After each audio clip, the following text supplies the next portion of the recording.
Comme tous les vendredis, le hashtag. Un hashtag aujourd'hui intitulé Femme Maire, à moins de 2 mois. Des municipales, hashtag, ce rendez-vous interactif de la rédaction, se penche ce matin sur la parité dans les mairies. Moins d'un maire sur 5 est une femme aujourd'hui. Les lois, les partis et la société semblent avoir évolué, mais de nombreux freins demeurent manifestement. C'est un hashtag signé Rosalie Lafarge. Les femmes maires MERES sont plus répandues que les femmes maires MAI-RES. Petit jeu de mots signé Julie Borgeaud sur la page Facebook de hashtag. Mais au-delà du trait d'humour, on peut noter que les deux sont parfois liés. C'est pour certaines parce qu'elles sont mamans qu'elles n'envisagent même pas de devenir élues. C'est compliqué, d'abord pour la vie de famille. Caroline Cailleux, maire d'hiver droite de Beauvais et candidate à sa propre succession, le reconnaît d'emblée. Ce n'est pas évident de cumuler des enfants, une vie professionnelle et la mairie. Mais ce n'est pas évident non plus, surtout peut-être, d'être une femme dans le milieu politique. J'ai gagné en 2001 et ce premier mandat, oui, j'ai senti qu'il fallait vraiment faire mes preuves. J'ai eu le sentiment que, à la fois, l'environnement était très surpris et très dubitatif. Au début, on disait la blonde. Et on n'est pas encore tout à fait passé à autre chose, admet Christophe Bouillon, le président de l'Association des petites villes de France. Il y a des actes sexistes, mais il y a aussi des propos sexistes. J'ai envie de dire c'est un tout. Et je crois que les mots sont aussi parfois violents.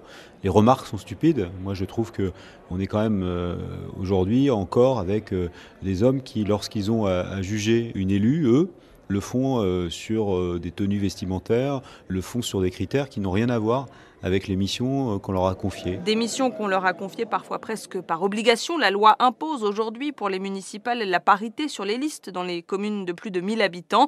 Mais cela n'emmène pas forcément les femmes au sommet du pouvoir local. Ces lois ont facilité l'accès des femmes au conseil municipal, alors que pour l'élection des maires, eh bien, il n'y a pas de contrainte paritaire. Mariette Sinaud est directrice de recherche honoraire à Sciences Po et au CNRS, auteure de Femmes et pouvoirs sous la Ve République. Son analyse est à découvrir en longueur sur la page hashtag de franceculture.fr. Elle décrypte notamment les raisons pour lesquelles on a aujourd'hui près de 40% de femmes dans les conseils municipaux, mais seulement 17% à la tête des mairies. Pour tenter d'accélérer le mouvement, Jacqueline Gouraud mise, elle, sur l'exemple. Drôle d'idée qu'une femme ait besoin que quelqu'un comme elle lui montre le chemin, nous écrit Marc Bolano sur le fil Twitter de hashtag. Mais l'actuelle ministre, Jacqueline Gouraud, donc, se souvient de ses débuts à la mairie de La Chaussée-Saint-Victor dans le Loir-et-Cher. Moi, c'est une femme qui est venue me chercher. Vous voyez, elle était maire de la commune où je suis devenue maire. Et à l'origine, elle avait envie un peu de féminiser. C'était pas du tout la mode, c'était 83, donc c'était pas du tout la mode. Mais je crois qu'il y a aussi la valeur d'exemplarité. Sauf que malgré les lois, malgré les exemples de plus en plus nombreux, les femmes volontaires manquent parfois à l'appel. C'est Maléga qui nous le fait remarquer sur la page Facebook de hashtag. Secrétaire de mairie, je constate que les candidats difficiles à trouver sont les femmes, nous écrit cet internaute.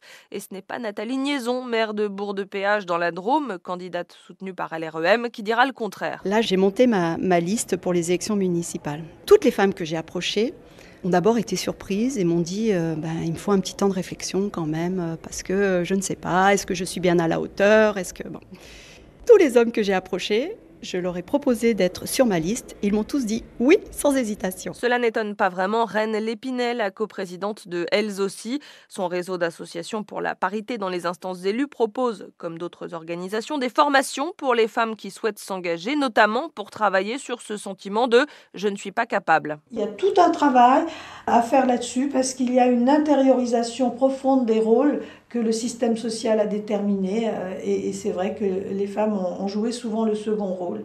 Et quand on leur demande de jouer le premier rôle, c'est un peu compliqué. Et cela fait partie des freins internes, selon Reine Lépinay, qui pointe aussi des freins externes pour expliquer la relative absence de femmes dans les mairies. Son interview est à retrouver sur le site de France Culture, tout comme celle d'une jeune candidate écologiste au municipal, Pauline Rapilly-Ferniaud, 24 ans, qui, elle, veut croire que le sexisme en politique, c'est terminé, ou presque.